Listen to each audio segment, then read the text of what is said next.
A dar inicio. Les pido a todos encarecidamente que mantengan los micrófonos apagados, así evitamos las interferencias. Es un placer ver tanta gente del interior que está mandando saludos y marcan sus lugares de origen, lo cual nos enorgullece. Bueno, doctora Murgieri, para que dé inicio a la sesión del día de la fecha, por favor. Bueno, buenas tardes, noches. Bienvenidos a esta reunión científica sobre un tema que nos interesa tanto a todos los que trabajamos con adultos mayores. Coincido con Julio en que es un honor ver tanta gente tan querida y tan cercana y gente del interior y de tantas provincias y de tantos lugares, como estamos viendo, y la verdad que nos da mucho placer. Además de la reunión científica de hoy, contarles que la semana que viene vamos a tener una reunión también, un poco más temprano, a las 18 horas, sobre hemofilia adquirida, que es una patología infrecuente en los adultos mayores, pero que es de urgente diagnóstico y terapéutica, por lo tanto hay que tratar de saber diagnosticarla y ponernos con esta patología también. Así que bueno, eso va a ser la semana que viene. Y por último, recordarles nuestro 17º Congreso Argentino de Gerontología y Geriatría, que primer congreso que va a ser en formato virtual del 3 al 5 de diciembre. Así que bueno, están obviamente todos invitados a participar. Bueno, los dejo con la doctora Fabiana Giver, que va a dar comienzo y va a presentar las disertantes de hoy. Fabi. Bueno, muchas gracias, Margarita. Vuelvo a reiterar el pedido de Julio, por favor, si pueden apagar los micrófonos, porque se escuchan los sonidos de fondo de los distintos lugares. Bueno, muchísimas gracias por su presencia en esta reunión científica. Este tema fue un poquito elección mía, la verdad que después de un año tan distinto me pareció interesante proponerle a dos colegas y amigas hablar de los efectos de la pandemia y el aislamiento en las personas mayores, que va a ser el tema de hoy. Dos aristas de la pandemia, el virus y el aislamiento y sus efectos en las personas mayores. Agradezco tanto a la doctora Eugenia Quintar y a la doctora Miriam Bosenec, como les dije antes, colegas y amigas, la presencia. En primer lugar, va a hablar la doctora Eugenia Quintar. Ella es médica clínica, geriatra, es médica de planta de clínica médica y del programa de medicina geriátrica y trabaja en el Hospital Italiano de Buenos Aires.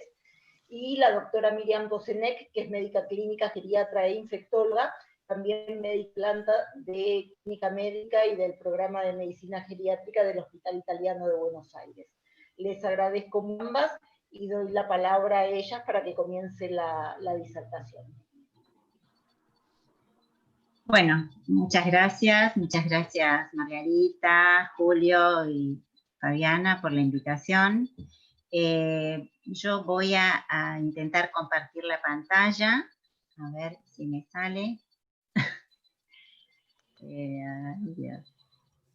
Compartir. Yo suelo hacerlo a esto.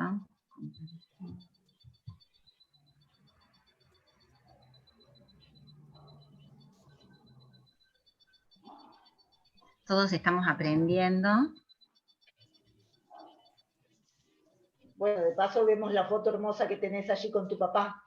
Con mi amado padre, sí, que me acompañó 98 años. Fue un adulto mayor robusto, así que hasta que sufrió una fractura. Bueno,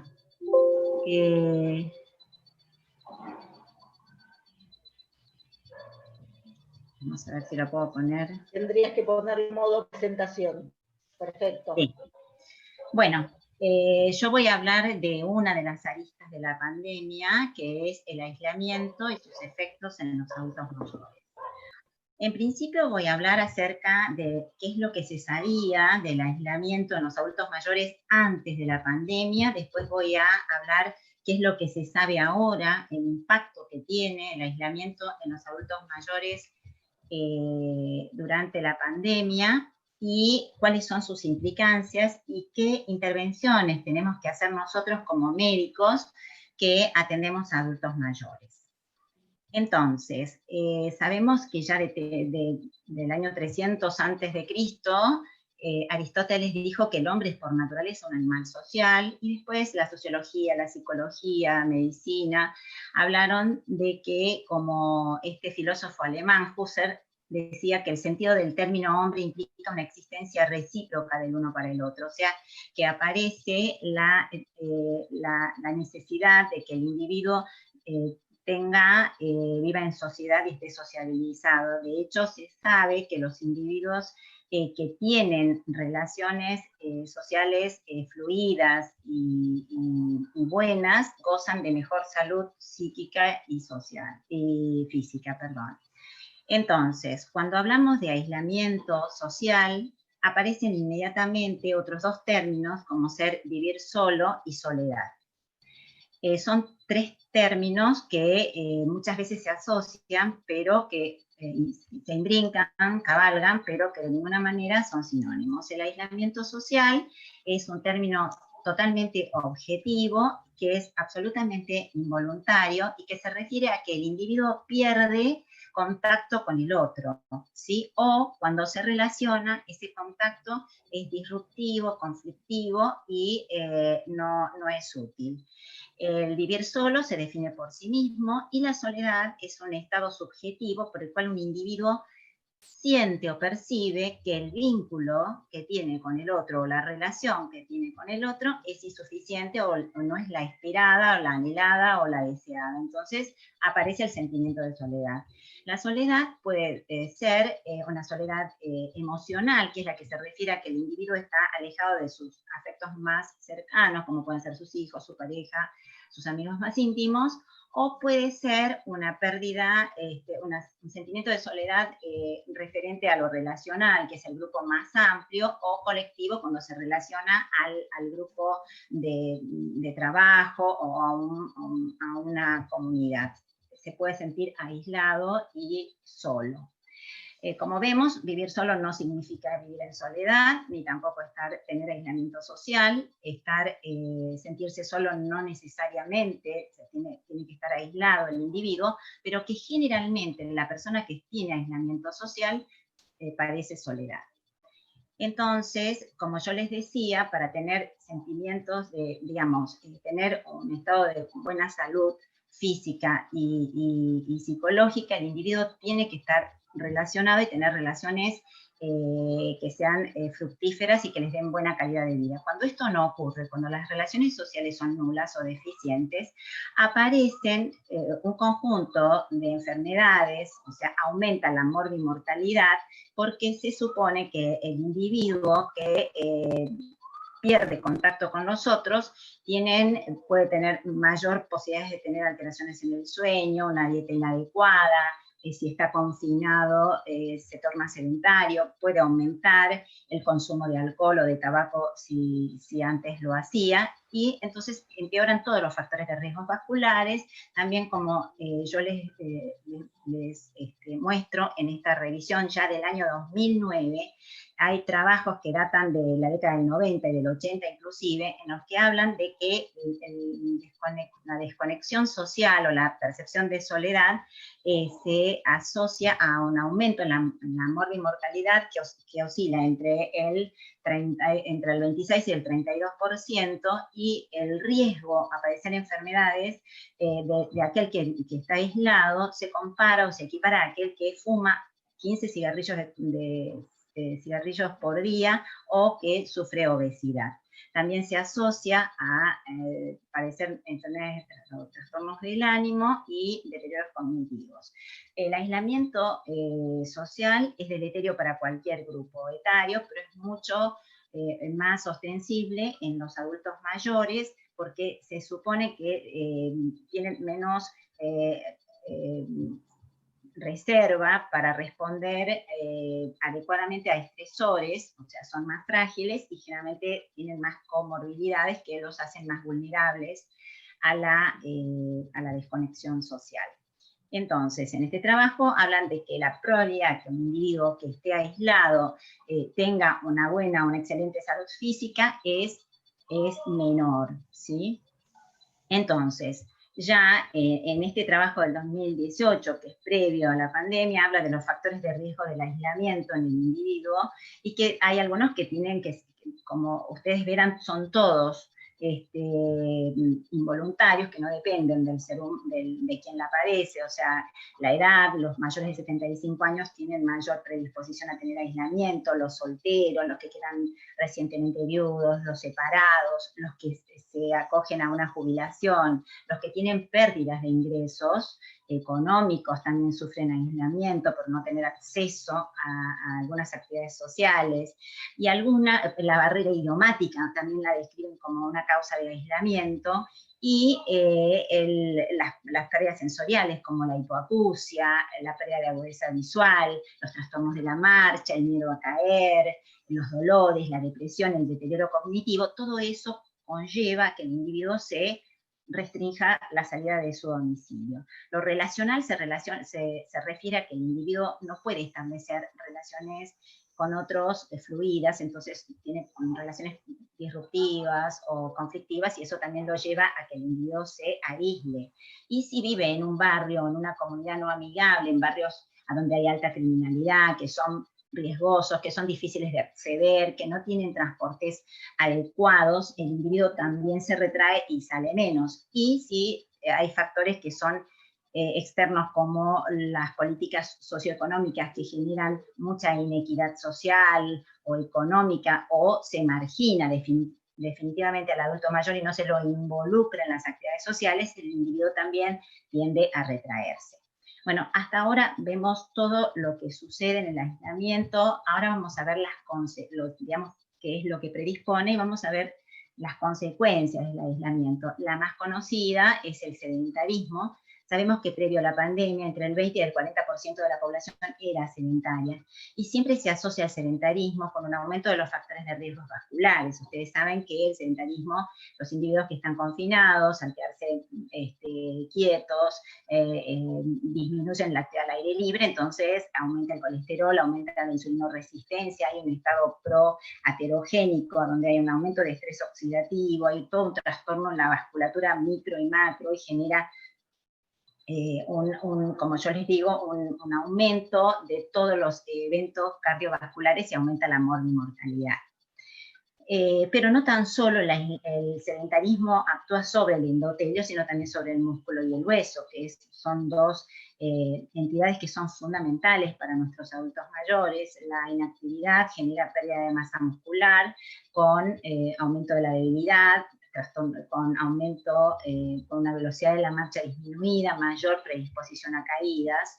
Y si a estos individuos que tienen comorbilidades y se nutren mal y no se asolean, seguramente van a tener hipovitaminosis D, y van a tener fragilidad ósea. Si además se suma que no ingieren la suficiente cantidad de calcio, entonces van a tener pérdida de masa ósea con una mayor fragilidad, y vamos a estar frente a una entidad que es sumamente frecuente, que es la osteosarcopenia.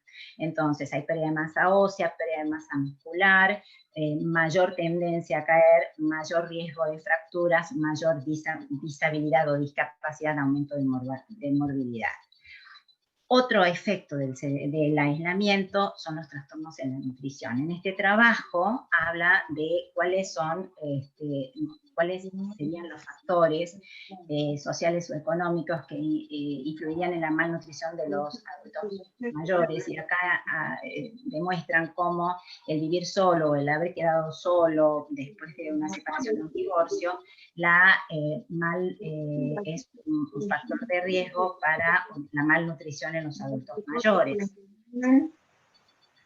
Perfecto. Y si nosotros hablamos de individuos que están confinados, que se alimentan mal, que están sedentarios, seguramente van a ganar peso a expensas de masa grasa. Entonces vamos a estar frente a una tercera entidad, que es la obesidad osteosarcopénica, en la cual hay infiltración grasa, infiltración de masa grasa en todos los tejidos, pero específicamente en los músculos y en los huesos, generando mayor vulnerabilidad vulnerabilidad y fragilidad en los individuos. Entonces tenemos individuos confinados, débiles, muscularmente, los huesos también fragilizados, con ganancia de masa grasa. Este trabajo es un trabajo de Gustavo Duque, en el que él demuestra que los pacientes que tienen osteosarcopenia tienen mayor riesgo a presentar caídas en el último año. O sea, los osteosarcopénicos se caen más que los sarcopénicos puros, y los osteosarcopénicos se fracturan más en los últimos 5 años que los osteoporóticos puros. Entonces, estamos frente a pacientes que están debilitados, que tienen trastornos seguramente, trastornos de la marcha, van a enlentecer la marcha, van a tener más riesgo a caer, van a tener más riesgo a fracturarse, que es el evento más deleterio de las caídas, y ustedes saben que las fracturas aumentan la morbimortalidad. Las fracturas se presentan con mayor incidencia a partir de la 6ª década de la vida, con más frecuencia en las mujeres. Y yo hablo mucho de fracturas por osteoporosis, porque sabemos que las fracturas por osteoporosis tienen una alta prevalencia, aumentan la morbimortalidad, a los individuos los hacen más dependientes, deterioran su calidad de vida, y no solo altera la vida del individuo, también en la de la familia, y también tienen altos costos en los recursos de salud. Por lo tanto, nosotros nos vemos obligados a hacer una prevención primaria. Y recordar que los pacientes que tienen una fractura, muchos de ellos han tenido una fractura previa, por lo que tienen una segunda fractura o una refractura, por lo que nosotros también nos vemos obligados a hacer una prevención secundaria. Entonces, estos dos trabajos hablan de que hay pérdida de calidad de vida en cualquier fractura que fuera, sea de radio, de húmero, de cadera o de columna. Los individuos, una vez que sufren esa fractura, nunca vuelven a tener la misma percepción y la misma calidad de vida previa. Y en el trabajo inferior muestra cómo los pacientes que sufren fracturas de cadera, las comorbilidades previas influyen en la morbimortalidad posterior. Bueno, entonces estamos frente a pacientes que se van a fragilizar, que tienen muchos síndromes geriátricos en los cuales cabalgan, y que por supuesto van a tener más riesgo a institucionalizarse precozmente, pierden capacidad a ser autoválidos y tienen más probabilidad de morir. La sarcopenia comparte los mismos factores de riesgo que la fragilidad. Entonces, estamos ante una situación en donde los individuos se van a fragilizar inevitablemente, donde, repito, pierden la dependencia, pierden la independencia, dejan de ser autoválidos, si necesitan ser intervenidos, las complicaciones son mayores, se institucionalizan precozmente, generalmente tienen más riesgo a caer, a fracturarse, y están polimedicados. Entonces, este trabajo me pareció interesante, que habla acerca de la transición entre los distintos estados de fragilidad en los más mayores. Por eso este trabajo está bueno, es de Newcastle, porque incluye por primera vez a los adultos mayores de 85 años, es un estudio de corte en el que reclutaron a individuos de 85 años en el 2006 y los siguieron hasta el 2010, y quisieron demostrar cómo era el proceso de fragilización de los individuos. Y les tomaron a través de la escala de Fried el grado de fragilidad, y lo siguieron durante 5 años, como les dije. Estos individuos, cuando en el basal observaron que el 30% de las mujeres eran frágiles, o sea, al comenzar el trabajo, era un mayor porcentaje, las mujeres eran frágiles, que los robustos que se mantuvieron en los primeros 18 meses, se mantuvieron bastante estables en general, y que en el último periodo llegaron solo el 28% a permanecer robustos. Que los pacientes, el 30% de los pacientes oscilaban en los periodos de transición, o sea, los prefrágiles se fragilizaban, o los robustos se prefragilizaban, solo el 30%, que el 6% podía volver a un estado mejor, o sea, un prefrágil podía volver a ser robusto, que ningún frágil pudo volver a ser robusto, y que, como les dije, partieron un 19% de individuos eran vigorosos o robustos, y que llegaron al finalizar el estudio solo un 7%. Un dato a tener en cuenta, ellos observaron que durante los primeros 18 meses, o incluso casi los 2 años, los individuos robustos tardaban ese tiempo en prefragilizarse, mientras que en la mitad del tiempo aquellos prefrágiles se fragilizaban. Dicho de otro modo, el tiempo en el que el individuo se fragiliza es mucho más corto que el tiempo en el que se prefragiliza. Eso significa que nosotros, como médicos que atendemos a los adultos mayores, tenemos que intentar que nuestros pacientes permanezcan la mayor cantidad de tiempo robustos, que cuando están prefrágiles, actuar en forma adecuada y rápida para evitar que se fragilicen, porque ese estadio lo pasan mucho más velozmente. Y respecto a cuál era el factor que tenía más incidencia sobre la fragilización de los adultos mayores, ellos observaron que el tener o el poseer 4 o más enfermedades era el factor ostensible que llevaba a que los individuos robustos se fragilicen. Lo que ellos también advirtieron era que el grado de educación no era tan importante como factor de fragilización, que sí ocurre eso en los adultos mayores más jóvenes. Entonces, hablamos de aislamiento, sedentarismo, factores de riesgo vasculares, músculo, hueso, fracturas, caídas, fragilización. Y ahora voy a hablar acerca del aislamiento o el vivir solo y la incidencia de demencia. Este es un trabajo en el que reclutaron 345 pacientes con diagnóstico de deterioro cognitivo, los siguieron aproximadamente a 2 años, 2 años un poco más, para ver en cuánto tiempo se dementizaban, y observaron que cuál era el porcentaje de los individuos que se dementizaban si los separaban en grupos que vivían solos y los que vivían acompañados. Y observaron que aquellos que vivían solos, el 60% se dementizaba versus el 40 o 45% que vivía acompañado. Y no solo eso, sino que también observaron que aquellos que vivían solos no solo se dementizaban en mayor proporción, sino que también se dementizaban antes, 1 año antes que lo hacían aquellos que vivían acompañados. Entonces, en este otro trabajo también voy a contarles cómo el vivir solo o el estar aislado, en este trabajo de Irlanda, donde se incluyó 5.000 adultos de más de 50 años, se los siguió y se quiso ver la asociación que existía entre la soledad y la probabilidad de sufrir depresión mayor y trastorno de ansiedad generalizada. Y observaron que los pacientes que que estaban aislados y que sufrían soledad, tenían mayor probabilidad de padecer depresión mayor y trastornos de ansiedad.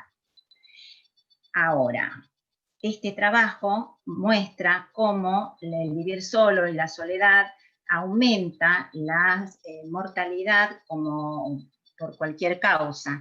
A estos individuos, este es un trabajo alemán en donde reclutaron pacientes de 84 años, desde el año 90 hasta el 2009, y los siguieron, les aplicaron una escala, que es la escala de soledad, que se llama UCLA, que tiene son 20 preguntas con 4 alternativas, el punto máximo es 80, cuanto más alta la escala, mayor soledad se sufre, y se observó que cada desvío estándar del UCLA aumentaba 18,6 veces más la probabilidad de morir. Entonces, hablamos de aislamiento, también trastornos del ánimo, demencia y aumento de la mortalidad. Este es un metaanálisis que se incluyeron trabajos desde el 94 hasta el 14, 20 años, se buscaron en todas en PubMed, en Medline, todos los trabajos que incluían soledad y mortalidad. Y incluyeron 70 trabajos en los adultos mayores y concluyeron que el aislamiento era causa de mortalidad comparable con cualquier otro factor de riesgo de mortalidad, como el sedentarismo, la obesidad, el abuso de sustancias, falta de conductas responsables sexuales, falta de inmunización o vacunación, etc. O sea, el aislamiento también aumenta la mortalidad. Entonces, estas son intervenciones, ese es un trabajo que también previo a la pandemia, donde dicen que hay que intervenir a los adultos que están aislados, adaptando todas las intervenciones de acuerdo a las necesidades, que el individuo tenga una participación comunitaria, que tenga un compromiso productivo, o sea, que no sea un mero receptor de las actividades, sino que participe activamente, y acá algunas intervenciones, como los talleres, la lectura, los proyectos artísticos, los grupos psicosociales, los ejercicios, etc. Bueno, hasta ahora yo les conté aislamiento previo a la pandemia. El tema es que ahora tenemos una carga más, que es un peligro evidente, objetivo, que es un virus que se transmite, entonces aparece además del aislamiento y el confinamiento, el miedo a contagiarse, el miedo a morir, el miedo a perder seres queridos, y hay además pérdidas objetivas, como pérdidas financieras. Hay todo un contexto evidentemente muy desfavorable, que va a contribuir a que la declinación física y cognitiva y el incremento de la dependencia sea una constante. Entonces, el aislamiento, en este caso, en la pandemia, tiene un efecto muchísimo más deleterio en el que nuestros individuos casi inexorablemente se van a fragilizar, y por eso es que nosotros estamos hablando de esto, porque nosotros debemos hacer esfuerzos denodados para evitar de que esto sea el único camino. Entonces, sabemos que el aislamiento debía de ser necesario para evitar la propagación del virus, pero también sabemos que cuanto más se prolonga el aislamiento, aumentan todos los factores deleterios. Y este trabajo dice que si los individuos que se tornan sedentarios en un 25, en un 10, en un 25, en un 50%, aumentaría en forma exponencial la muerte tanto por causas coronarias como por cualquier causa. Entonces, este es un trabajo ya sí en pandemia, en aislamiento, en confinamiento, es un trabajo del norte de Italia, a donde ellos hicieron una encuesta por Google Form, o sea, para usuarios digitales. Acá intervinieron personas mayores de 18 años, el 20% eran adultos mayores, y en esta encuesta quisieron conocer cuál era el cambio de vida en plena cuarentena. Y ellos observaron que el 35% había reducido la actividad física habitual, y cuando dividieron a los grupos entre sedentarios y activos, observaron que los más perjudicados eran los más activos. Los más activos son los más oscuros, los negros. Los más activos perdieron, se tornaron absolutamente sedentarios, un 18%, y el 50% había disminuido su actividad física. Ellos entendían que los más activos eran los que se habían tornado más sedentarios, porque ellos hacían generalmente actividad física al aire libre o en gimnasios. Este es otro trabajo que es multicéntrico, de Europa, de Asia y de África, en el que ellos también hicieron una encuesta en línea, y separaron a los vigorosos, a los que tenían una actividad física moderada, a los que simplemente caminaban. Y después también midieron las horas en que los individuos permanecían sentados. Y ellos observaron que absolutamente todos, cualquiera sea el grado de actividad, todos durante el confinamiento habían reducido su actividad física. Y no solo la actividad física, sino la intensidad. Aquellos que hacían actividades vigorosas pasaron a hacer actividad moderada y así sucesivamente, o sea, eran menos intensas las actividades. Y también lo que le llamó la atención es la cantidad de horas que el individuo pasaba sentado. Habían aumentado de 5 horas promedio a casi 8 y hasta 13 horas de permanencia estando sentados.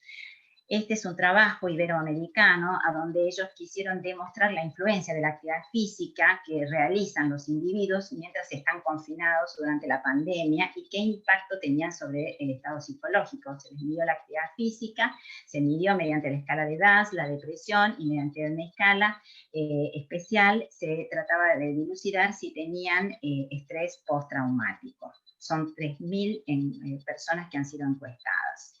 Bueno, el confinamiento y el impacto sobre la alimentación en este estudio, que es el estudio multicéntrico, demostraron que la mayoría de las personas encuestadas demostraron comer, tener hábitos menos saludables respecto a la alimentación, admitieron que la mayoría de las veces comían sin control, que hacían más snacks y que muchas veces se levantaban a la noche a comer.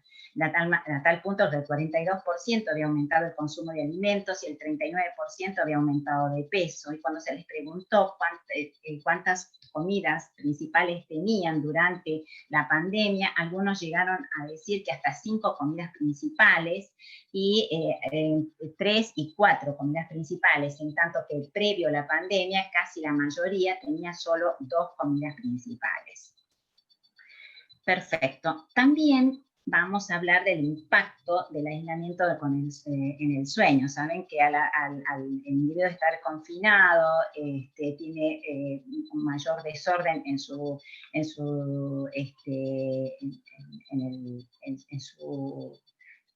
forma de vida, la forma de comer, no se asolean, pierden la actividad habitual, entonces probablemente pierdan el ritmo vigilia-sueño. Entonces, cuando se les preguntó cómo consideraban que era la calidad o la percepción del sueño, el 43% dijo que había empeorado y el otro 43% dijo que no había notado cambios. Sin embargo, cuando le preguntaron acerca de las características si el sueño era reparador, el 24% dijo que consideraba que el sueño no era reparador. Por lo tanto, la alteración del sueño existía y esto conlleva que el individuo pueda polimedicarse, pueda hacer uso inadecuado de la medicación e incluso aumentar el consumo de alcohol. Otros de los impactos, del impacto que tiene el confinamiento es el consumo de alcohol. Se sabe que el consumo está relacionado a estrés, a soledad, a miedo, a insomnio, o sea, todas las cosas que pueden tener las personas durante el confinamiento, que tienen efectos inmediatos, como la violencia doméstica, que demostró Francia tener un aumento de denuncias por violencia doméstica, o efectos posteriores como sobre el metabolismo y todo lo demás. En Australia se observó que se había consumido y se había vendido el 86% más de licor que en el año anterior, en el mismo periodo, entre enero y febrero. En el Reino Unido había aumentado el consumo en un 22% y en Estados Unidos un 27%. Entonces, vemos que son individuos debilitados, más frágiles, que se alimentan mal, que duermen mal, que probablemente consuman más alcohol, que entonces van a tener más riesgo a caer y probablemente más riesgo a fracturarse. Este trabajo es un trabajo chino, retrospectivo, en el cual ellos quisieron conocer las características epidemiológicas de las fracturas traumáticas durante el mes de enero y febrero. De los individuos que habían ingresado, es un estudio multicéntrico, ingresaron aproximadamente 436 personas, la mayoría eran mujeres, el promedio de edad eran de 76 años, el 72% se había fracturado en su casa, y fíjense que casi el 60% de las fracturas eran de fémur proximal, recordando que la fractura de fémur tiene mucha más mortalidad que las otras fracturas. Entonces, tenía 2 minutitos por favor, Sí, para ya ir termino. redondeando. Ya termino. Entonces, estamos entre individuos a los cuales nosotros tenemos que minimizar este efecto devastador en los individuos mayores. Tenemos herramientas como la salud, la telemedicina, hacer hincapié sobre mantener los buenos, los buenos estándares de vida, no olvidar que no interrumpan las vacunas y sobre todo controlar las enfermedades no transmisibles, como ser las enfermedades crónicas.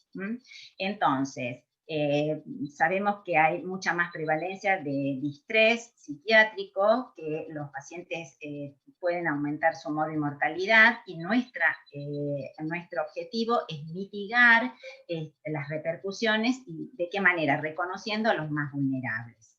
Entonces, tenemos que ofrecerles a nuestros individuos programas de ejercicios para reducir el riesgo a la fragilidad, a la sarcopenia, a la declinación cognitiva y la depresión. Sabemos que la telemedicina es muy útil. Podemos invitarlos a hacer actividad física en el domicilio.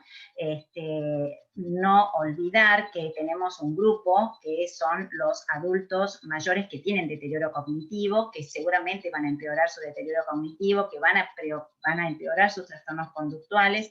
Entonces, no olvidar que debemos sostener también y hacer psicoeducación a nuestros cuidadores, que ellos van a tener una sobrecarga y un agotamiento.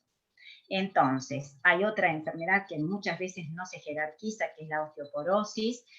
Recordar que tenemos que controlar que los pacientes adhieran al tratamiento, y aquellos que se han fracturado, ofrecerles una rehabilitación adecuada. Recordar que la telemedicina es útil en estos casos. Recordar entonces que también nuestros pacientes van a tener disminución de la vitamina D, ofrecerles exponerse al sol, aunque sea a través de las ventanas, y ahora que se abrió más, que salgan a exponerse al sol, ¿sí? Y 2 minutos más. Entonces, calidad en la alimentación, actividad física, sol, no olvidar el sueño, y ofrecerles actividades a través de de las plataformas, que sean estimulaciones cognitivas, y no olvidar que ellos pueden continuar todas las actividades que son placenteras, sobre todo las artísticas, las culturales, las espirituales y religiosas. Entonces, les cuento lo que nosotros tenemos en el hospital: talleres de literatura, talleres compartiendo vivencias, talleres de estimulación cognitiva, prevención de caídas, y para cuidadores de personas con demencia. Bueno, muchas gracias. Creo que lo hice lo más rápido posible. Bueno, muchas gracias. Euge, si podés dejar de compartir tu pantalla, así puedes subir. ¿Cómo tengo que hacer? Deja de compartir, así. Deja de compartir, ahí está. Así Miriam subió su presentación.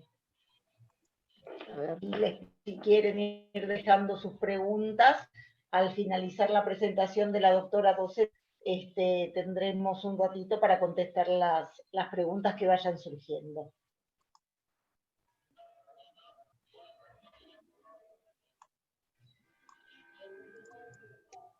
¿Me soplan si se ve? Sí, se ve. Gracias, Euge. Un segundo. Ahí está. Ahí está, buenísimo. Cierro mi micrófono.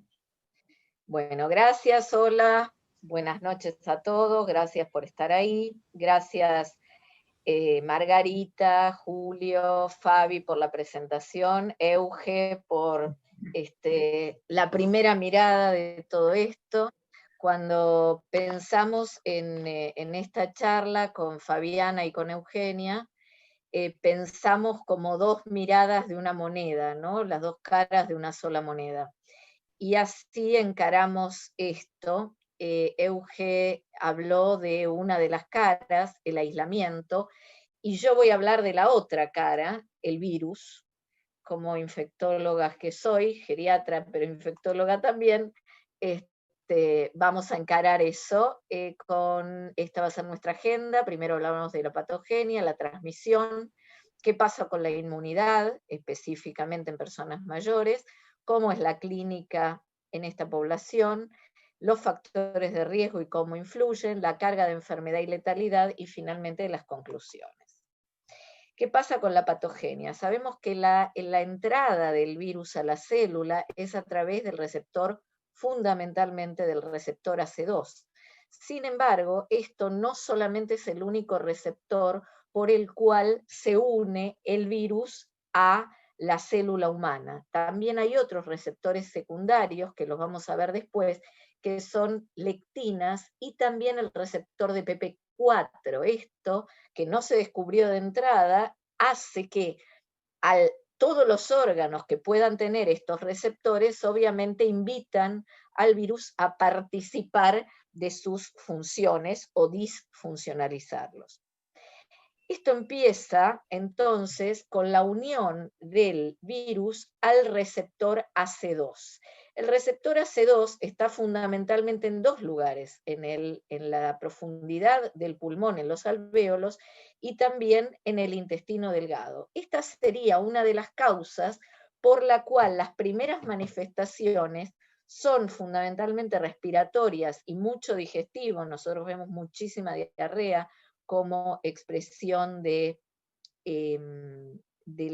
COVID-19, y luego de una viremia, recién ahí se siembran otros órganos, por ejemplo el aparato respiratorio superior, el miocardio, el endotelio y otros. Razón por la cual los primeros síntomas tienen que ver con la primera entrada del virus. Dijimos que el receptor principal es el ECA2, pero hay otros dos receptores, dos lectinas de tipo C, que están en las células dendríticas, que como saben son las células presentadoras de antígeno. Ahora vamos a recordar un poco esto, y el receptor de PP4. ¿En dónde hay estos receptores? En el ribete en cepillo del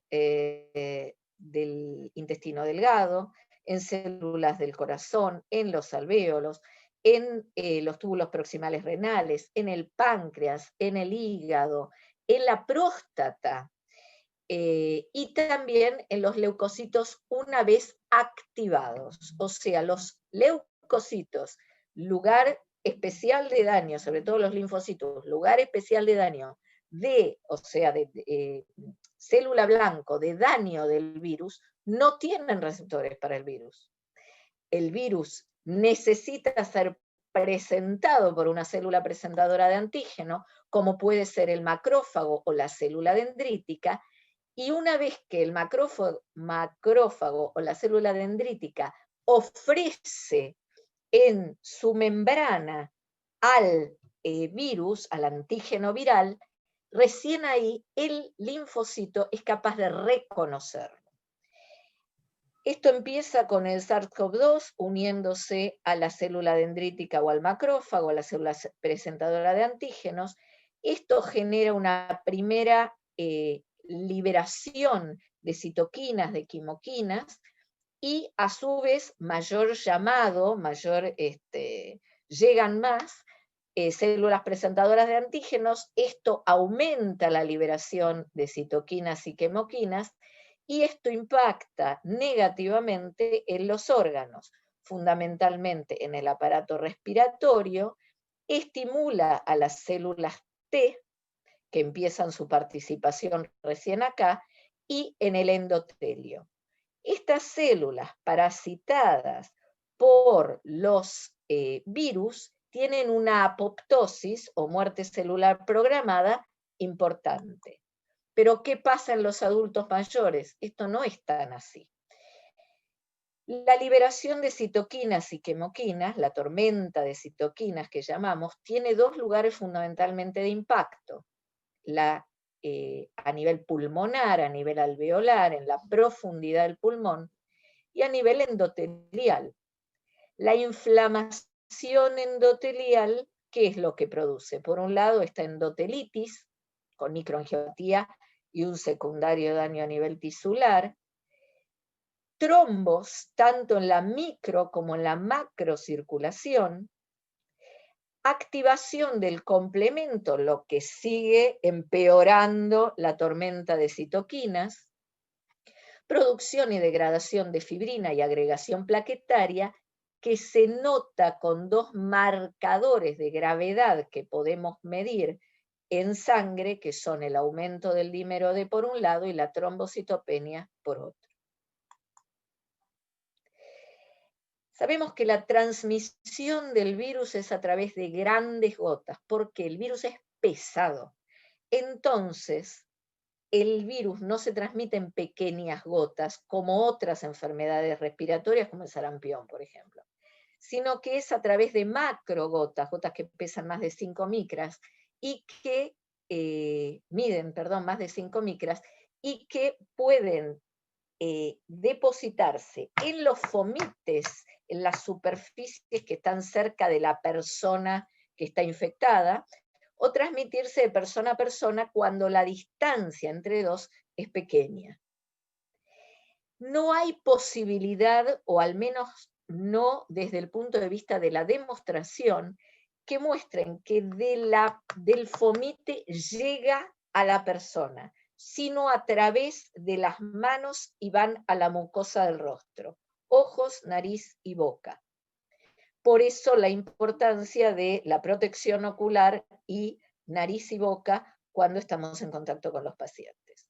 O sea, groseramente, no se puede oler la computadora, pero si toco la computadora y me llevo la mano a la boca, ahí sí me puedo contagiar. La cantidad de tiempo que puede permanecer el virus en los fomites es variable. Cuanto más lisitos los fomites, el vidrio, más fácil, más tiempo. Los que son más porosos, los papeles, las superficies muy duras, las maderas, tienen menos tiempo de que el virus permanece viable en estas superficies. No obstante lo cual, lo importante es justamente la limpieza de las superficies y la limpieza de las manos. El periodo de incubación medio es entre 5 y 6 días, pero se han visto casos de 2 y hasta 27 días, que no es frecuente. La mayoría de los pacientes a los 11 días desarrollaron casi el 100% síntomas.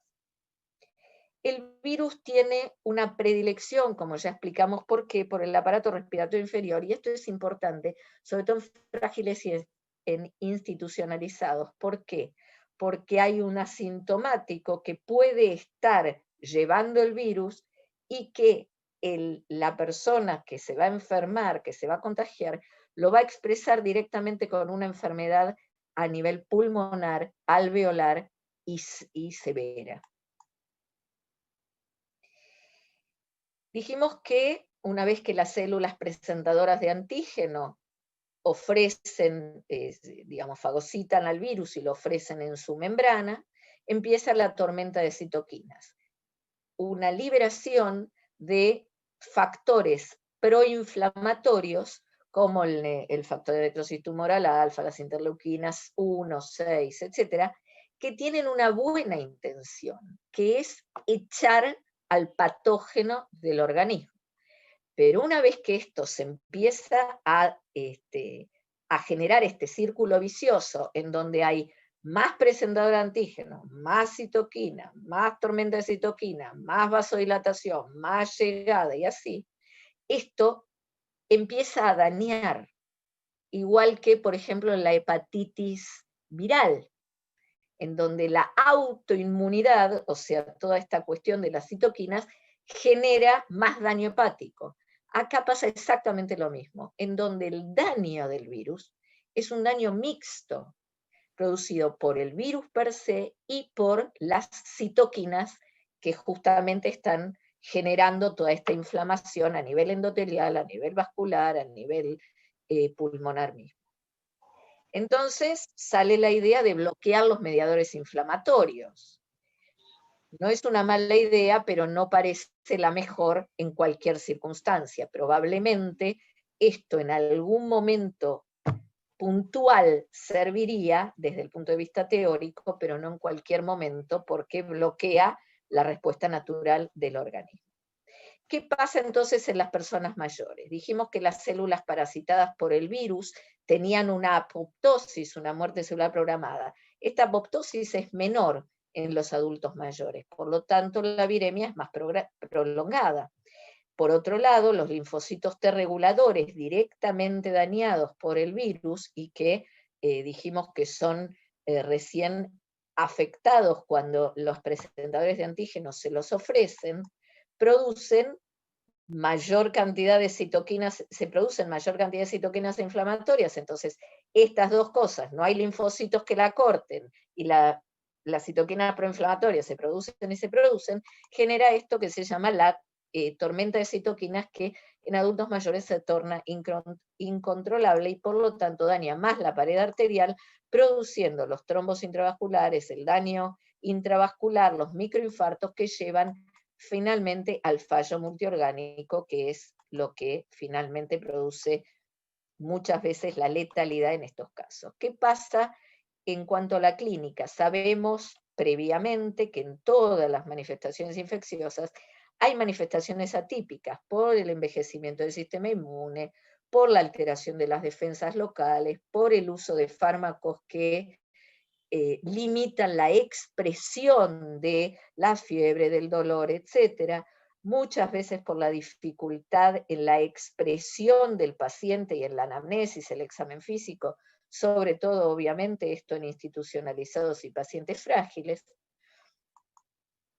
¿Y qué se vio en este informe de la gente de la Sociedad Andaluza de Geriatría y Gerontología, a través del doctor Juan Carlos Durán, su vicepresidente?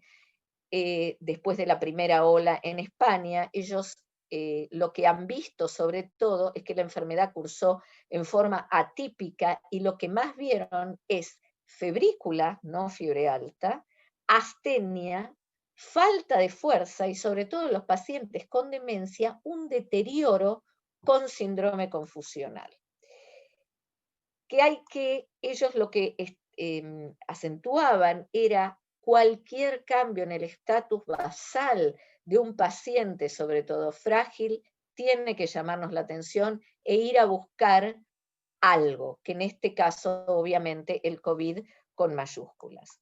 ¿Y qué vieron en las autopsias? Fundamentalmente el daño a nivel vascular, que se vio en otros escenarios. El CDC sobre 72.000 pacientes, un 3% en adultos mayores, muchísimos casos, una mortalidad total, este trabajo en China, este es el CDC chino, perdón, no lo aclaré, una mortalidad inicial del 17% que después bajó, pero en los adultos mayores no solo que no bajó, sino que aumentó hasta el 22%. Los síntomas más frecuentes en este trabajo de Arens en la población general: fiebre casi en la totalidad de los pacientes, tos, sobre todo seca, disnea y mialgias en la mitad de los pacientes, mientras que en adultos mayores lo que se vio es disnea más frecuentemente, solo en la mitad fiebre y tos. La gran mayoría de los pacientes tenían comorbilidades. La gran mayoría de los pacientes tenía comorbilidades. ¿Cuáles? La mitad, insuficiencia renal o cardíaca, y un 30% tenían EPOC y diabetes. En cuanto al diagnóstico, el VAL, obviamente en los pacientes que hubo que hacerlo porque tenían lesión importante a nivel pulmonar y alveolar, 93% de positividad, el esputo bastante menos, un 60%, y el hisopado nasofaringio, un 72% de positividad. En cuanto a las lesiones pulmonares en las imágenes, ¿qué se vio? En general sabemos que las lesiones pulmonares asociadas a COVID son frecuentemente con vidrio esmerilado, con o sin consolidación, el agrandamiento vascular y bronquiectasias de tracción. A todas las edades, más lesiones periféricas y bilaterales en lóbulos inferiores y multifocales en un 50%.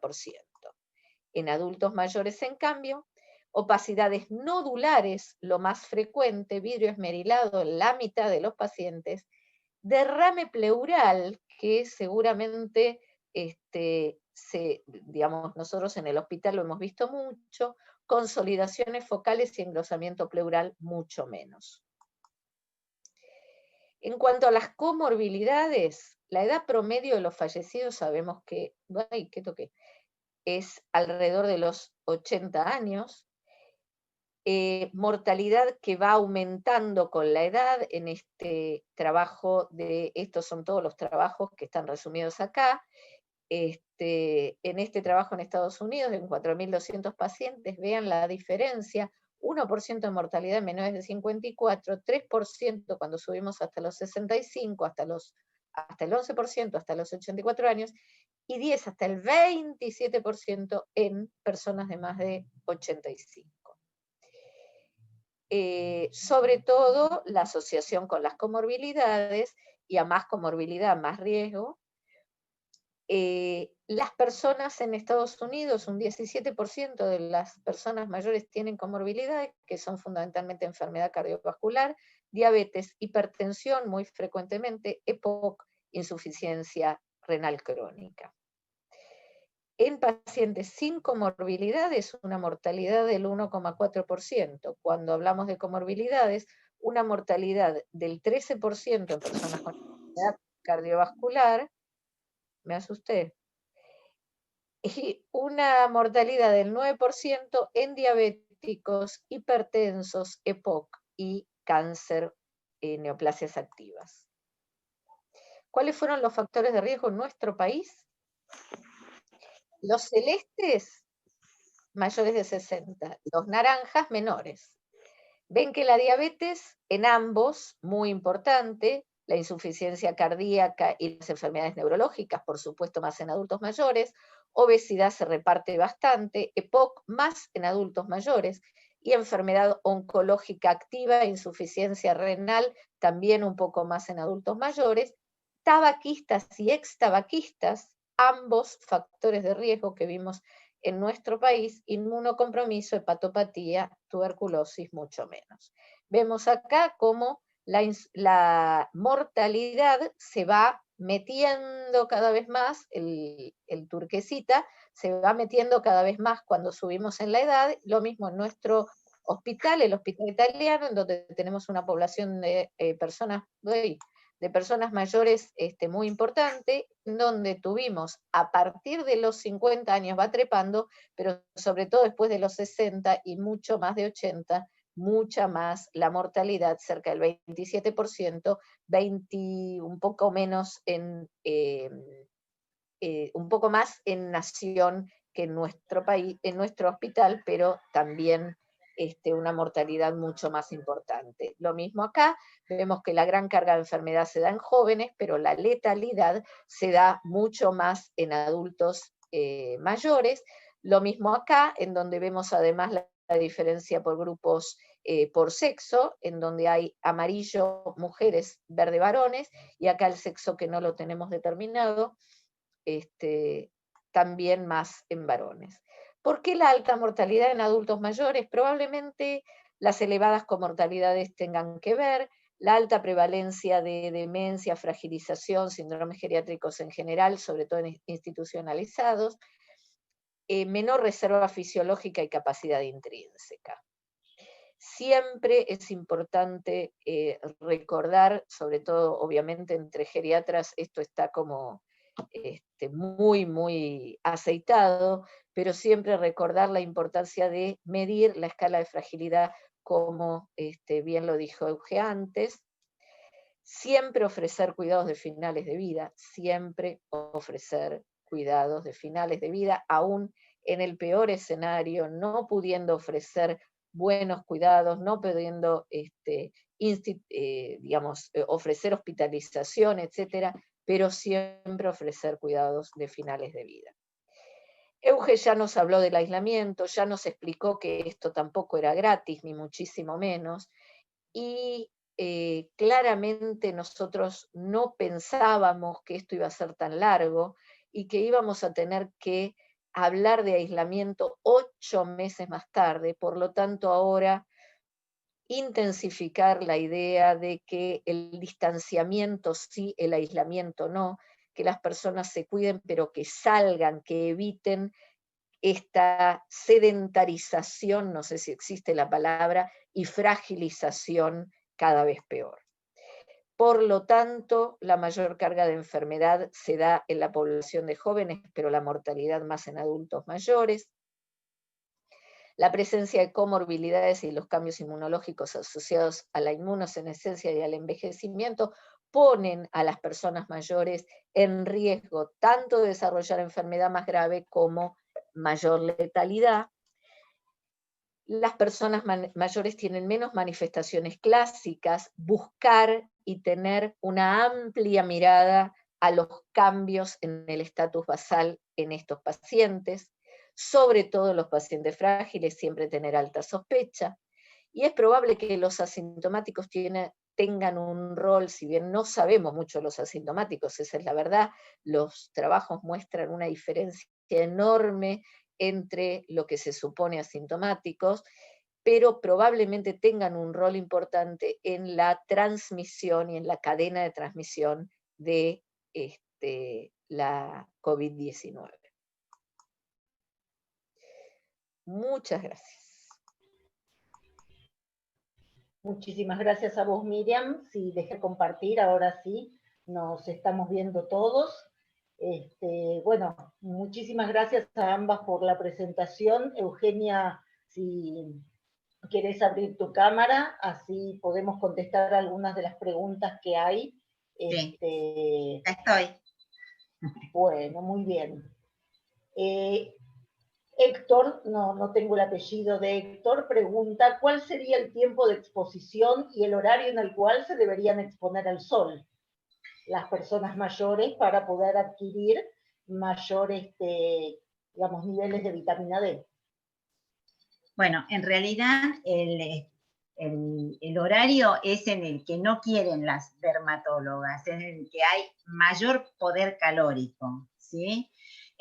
Pero con 10 minutos todos los días no es necesario que sean parte, que pueden ser la palma de las manos, pueden ser las piernas, puede ser la espalda, con la palma de las manos, con pacientes que tienen la piel tipo A y que las dermatólogas o los dermatólogos les piden que por favor se cuiden, yo les ofrezco que pongan las palmas de las manos con 10 minutos en horarios en donde haya mayor poder calórico, o sea, entre las 11 y las 4 de la tarde. Bien. Después tenemos alguna pregunta en relación al abordaje de las adicciones de las personas mayores y cómo el aislamiento favorece la recaída y dificulta el tratamiento. Sí. No sé, después se engancha con otra pregunta que también, bueno, hace mención al abordaje de las herramientas tecnológicas para esto.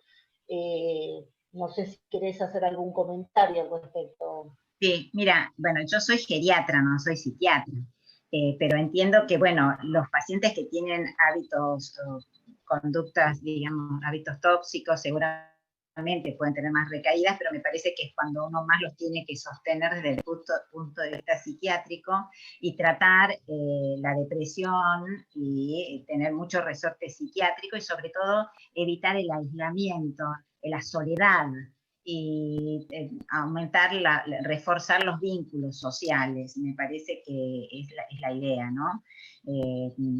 Y con respecto a es muy difícil, porque nosotros con los talleres hemos visto que necesitamos otra vez las famosas red social y el sostén de los hijos, los amigos, los vecinos, los nietos, que los ayuden a poder conectarse con el mundo a través de las redes sociales. Yo particularmente he tenido pacientes que aprendieron a hacer Zoom para poder ver a sus nietos, o sea, es como que todos hemos aprendido un montón de cosas desde el punto de vista informático con esto, y hay muchos adultos mayores que son permeables, y si tienen una red social que les facilite eso, es la única manera, ¿no? creo que incluso en ese contexto, ¿sí?, uno tiene que pensar hasta dónde mantener por cuidar a la persona mayor aislada lo beneficia o no. Y cuando la familia o la red que los digamos, asiste no tiene que tomar un rol un poco más activo, ¿sí?, para tratar de prevenir muchas de las recaídas, no solo en adicciones, sino también en depresión y síntomas de ansiedad, angustia, que se han visto muy exacerbados. Entonces creo que es un equilibrio muy delicado, ¿sí?, de cuidar a través del aislamiento y descuidar por el aislamiento. Sí, pero vos sabés que yo veo que hay mucha actitud empírica de la familia, que muchas veces tuvieron transgresiones, entre comillas, porque entendían que era mucho mejor acercarse a los adultos mayores que dejarlos aislados, con cuidados. Y esto que dijo Miriam Roseneck, el distanciamiento y no el aislamiento. Entonces, muchas familias han entendido eso. Me parece que bien, sabiamente. Para Miriam. Miriam, acá preguntan cuáles serían las recomendaciones para que las personas mayores puedan volver a la forma presencial, ¿sí?, de los talleres. Yo creo que vamos a tener que aprender a vivir con esto y vamos a tener que ir utilizando mucho el sentido común. La verdad que pensar que este virus, por lo que sea, porque se va a gastar, por la inmunidad de rebaño, por la vacuna, va a desaparecer, entre comillas, o por lo menos mejorar el escenario, creo que es un pensamiento irreal. Yo creo que este virus se va a instalar como hoy convivimos con la gripe. Cada tanto va a dar problemas graves, pero hasta que esto ocurra, vamos a tener que utilizar las herramientas que tenemos de la mejor manera. Entonces, me parece que lo que dijo Euge recién es absolutamente así. Hay que tratar de que las personas con distanciamiento, evitando tocar las superficies, teniendo la precaución del lavado de manos, del distanciamiento social y del tapabocas, vamos a tener que empezar a manejarnos en todo, en volver a la presencialidad en las familias, volver a la presencialidad en las consultas médicas. Creo que va a haber un límite que, a mi modo de ver, va a ser el gran limitante, que es el tema del transporte, pero lo demás lo vamos a tener que ir empezando a retomar porque no va a haber manera de no hacerlo. Bien. Una pregunta, y esta va de mi parte. Algo que me llamó mucho la atención durante estos meses fue la sensación durante los primeros días que las cosas iban mejorando en el paciente, ¿sí? Entraba febril, con compromiso respiratorio, hipoxemia, pero se mantenía una semanita bien y uno por ahí ya empezaba a pensar en el alta. De golpe, ¿sí?, día 12, cuando uno ya pensaba que estábamos cerca de la alta epidemiológica, cambia la clínica, empeora la hipoxemia, empeora el cuadro clínico, vuelve la fiebre. ¿Por qué esa curva? ¿Por qué esa tormenta de citoquinas que se ve tirando? Mirá, lo que está claro es que en los adultos mayores esto de la apoptosis disminuida, estas células presentadoras de antígenos que su intención, actividad, etcétera, tienen que ver con la generación de citoquinas proinflamatorias y la imposibilidad de los linfocitos de parar esta situación, hace que esto se transforme en un círculo vicioso que al principio tiene una tendencia, hasta que el linfocito se involucra, al principio tiene una tendencia a la autolimitación, pero una vez que esto no puede limitarse, me parece que esa es te lo digo desde de mi interpretación, porque no es que lo leí en algún lado, pero que esto es lo que hace que esta viremia más prolongada, la falta de apoptosis, hace que haya como un empeoramiento después de la mejoría o de la tranquilidad, y que generalmente se da después del 5.º día. Bien. Acá preguntan acerca de las recidivas en pacientes que tuvieron COVID-19. Esa es la pregunta incómoda. Exactamente. A ver, sabemos que los adultos mayores pueden no negativizar, es una mala idea, pueden portar el virus durante más tiempo, con más respuesta inflamatoria, pero también pueden ser, digamos, el virus puede estar más tiempo en los hisopados. En los trabajos en donde esto se llevó a cultivo, que son muy pocos, por todo lo que implica el cultivo de este virus, se vio que la viabilidad de estos virus es baja. En general, en personas sanas, a los 10 días ya no hay viabilidad de virus, por lo tanto no hay contagio. Ahora, cuando hablamos de recidiva, la palabra recidiva por ahí no se usa tanto, pero digamos, el paciente que dejó de tener síntomas un tiempo X y volvió a tener. Ahí hay dos posibilidades, o que sea la cola del mismo cuadro con una respuesta posterior o una manifestación posterior de la misma vez que se contagió, digamos, o que haya un periodo en donde el paciente está libre de enfermedad, libre de síntomas y libre de virus, porque a veces incluso se hisopó por segunda vez, cosa que a principio de la pandemia se hacía, y ahora por ley no se hace más, también porque se ha aprendido sobre el virus, que no hace falta hacerlo, pero hay personas que luego de un periodo libre de virus vuelven a tener virus, vuelven a tener síntomas, vuelven a tener enfermedad. Mucho no sabemos de esto.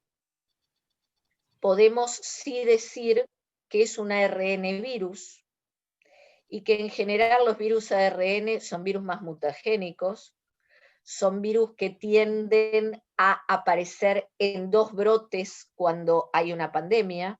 Pasó con la H1N1, la gripe H1N1 en el 2009, un brote en junio, un brote en octubre, y suele pasar con este tipo de virus.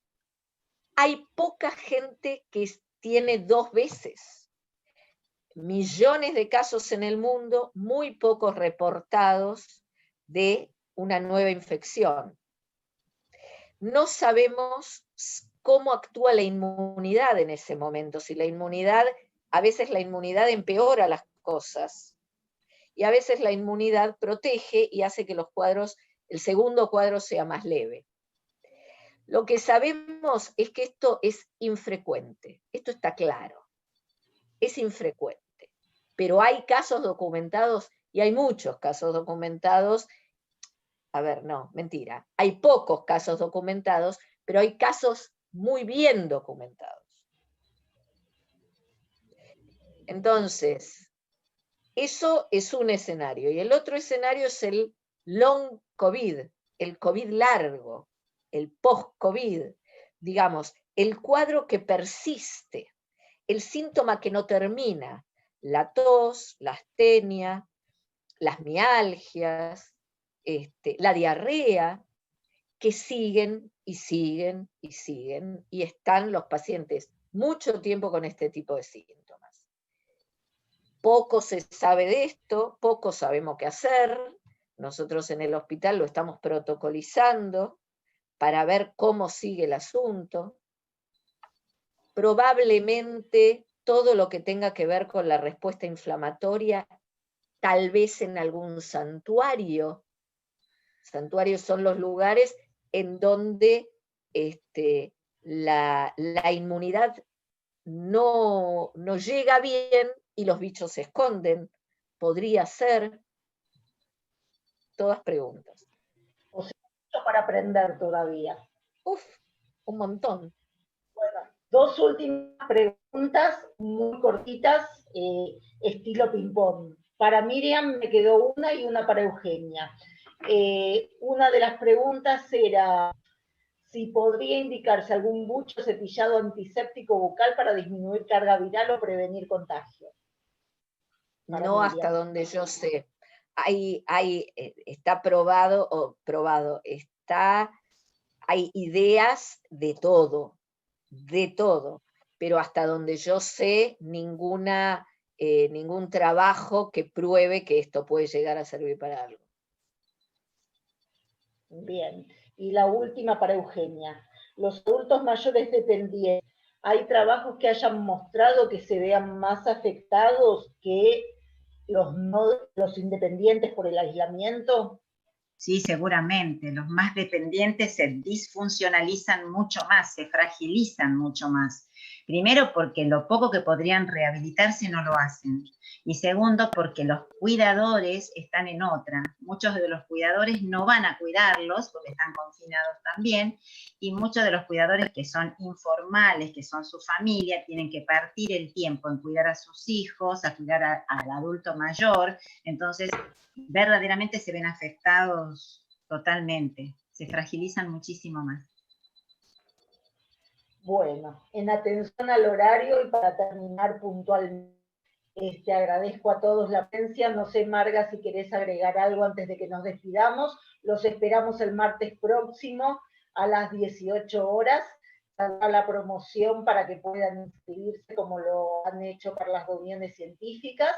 Les recordamos en diciembre el Congreso Argentino, ¿sí? Todavía pueden presentarse no digo nada porque no lo tengo presente si todavía se pueden presentar trabajos, pero pueden entrar a la página y mirar.